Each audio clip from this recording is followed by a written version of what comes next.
All right, June 13. No story time today. Somebody asked me a question. All right, so today's topic is inflation.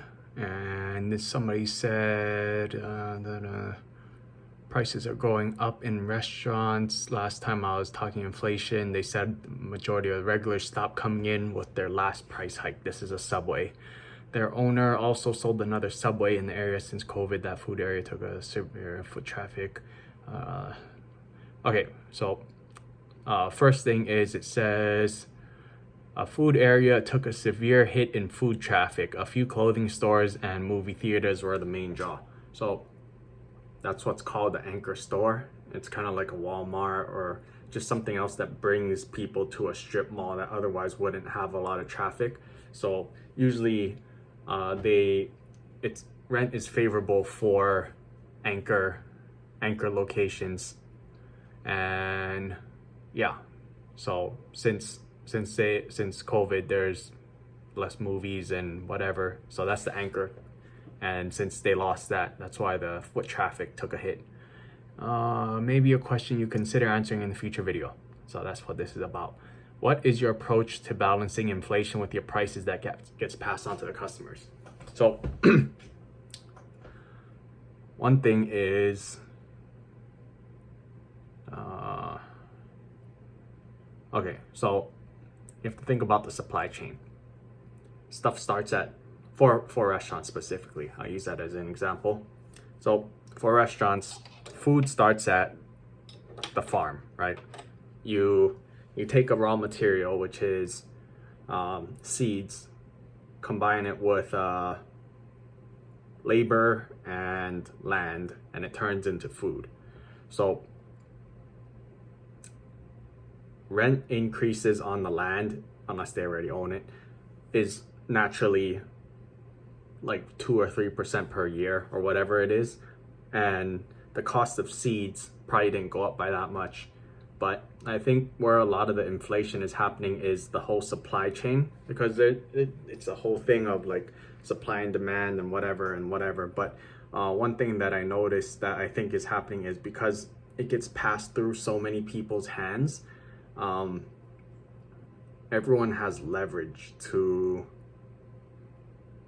everyone has pricing power. So even if the farm's prices only increase by 5%, they could say like, oh, it's a good time to use it as an excuse to increase it by 6%, right? So then that inflates it slightly. And then all of the shipping companies and the distributors and whatever, they could say like, oh, we might not be doing that good, so we should raise our prices ahead of it. It's just like how Tesla keeps raising the price of their cars because they're forecasting for the future, when in reality, they don't need to raise the prices as severely as they did to make the same amount of money. So it's every step of the supply chain that they can do the right thing and just, well, it's not really a right and wrong thing. You can just eat it and like forecast for things being exactly where they are, or you can over forecast or you can under forecast, and that's how you determine your prices. And I think the reason the end point inflation is so high right now is because everyone before them in line increased it more than they needed to. And yeah, I think that's how. What is your approach to balancing inflation? So as you know, restaurants are all the way at the end of the chain. That's why inflation hits us a lot harder, because it's inflation on everyone else's inflation. So there's a statistic. Inflation in the US for food right now is sitting at 18%.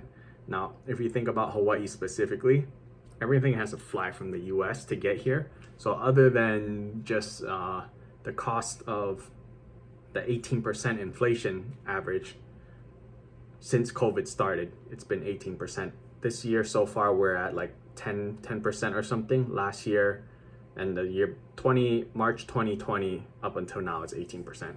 So where was that going?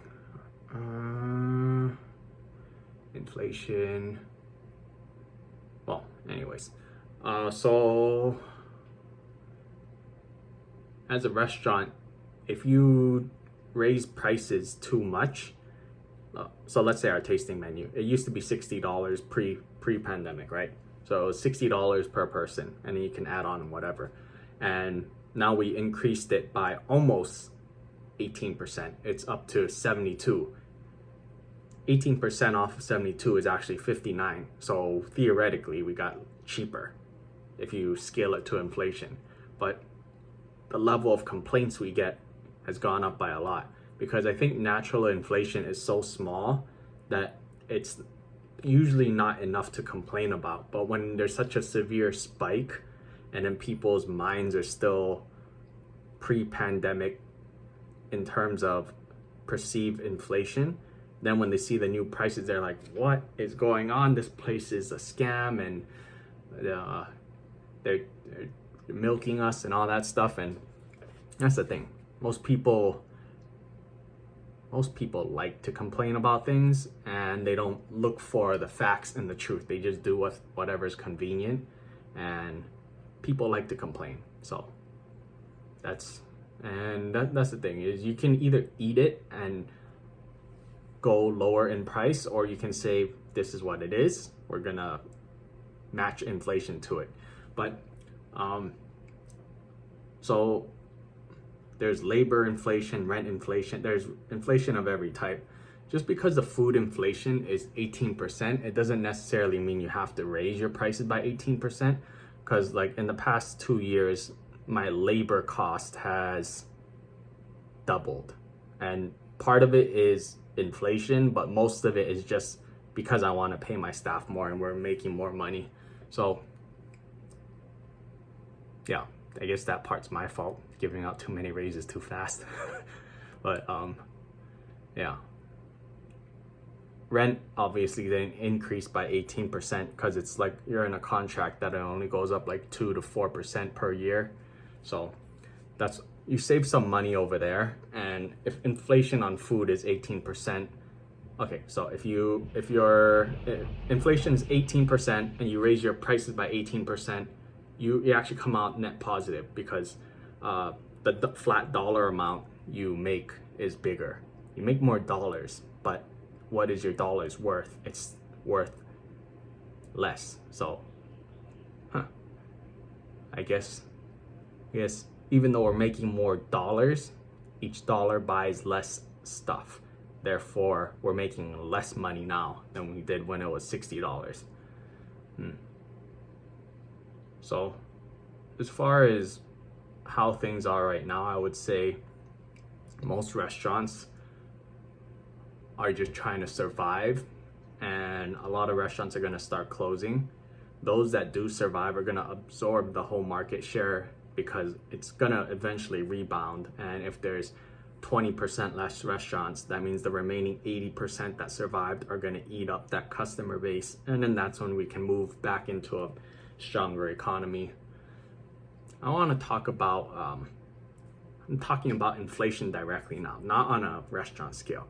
I think inflation is naturally gonna fix itself. I don't like these rate hikes by Jerome Powell and whatever. I don't really know what that's gonna do, but just the way things are, I think if you just leave it alone, it's gonna fix itself over time, because it takes time for things to sink in. And I think the sinking in part is what will curb inflation, because if everyone is poorer now, then they're going to be able to buy less, which in turn the companies are going to be able to sell less. So then they'll have to lower their prices to maintain sales. Otherwise, the whole thing falls apart. They stop buying, and then it screws over the suppliers, and then people stop coming, and then they stop generating revenue, and then they have to lay off people. And just, I think that's what a recession is. It's just the general money system slowing down so far that no money's being moved. And I think that at that point, inflation will go down. And because we're in this day and age where money moves fast and there's the internet and all that, I think it's just a change in sentiment of people being overall happier and more confident in the economy. that it will fix things. Because I think if people don't I don't think most people understand what inflation is, other than, oh, things are more expensive. But I think people, the general public, if they hear on the news, oh, inflation went down from 10% to 6% or 4%, or they say like, oh, it's steadily dropping, then they're gonna be like, oh, things are better now, I can go out, I can go spend and stuff again. So I think that's one catalyst for things getting better. I think the second part is this whole Russia Ukraine thing, because I don't really, yeah, I think if those two things happen, we're gonna enter a bull market again. And like I said, I think it'll turn really fast. It'll be like COVID in 2020, where the market crashed and it just bounced back really hard and started running really fast, because how connected the internet is with information and stuff these days. It's gonna be very efficient in terms of going in the direction that it should. And yeah, I guess that's all I have to say about that. And I think today might be the bottom. If not today, I think this month is probably the bottom. I don't really, because we just got the CPI report for last month and it looked worse, but that's because it didn't factor in the, yeah, I think things are getting better right now. People just don't have proof of it yet, because things had to get worse for people to feel pain to not spend money. So, yeah.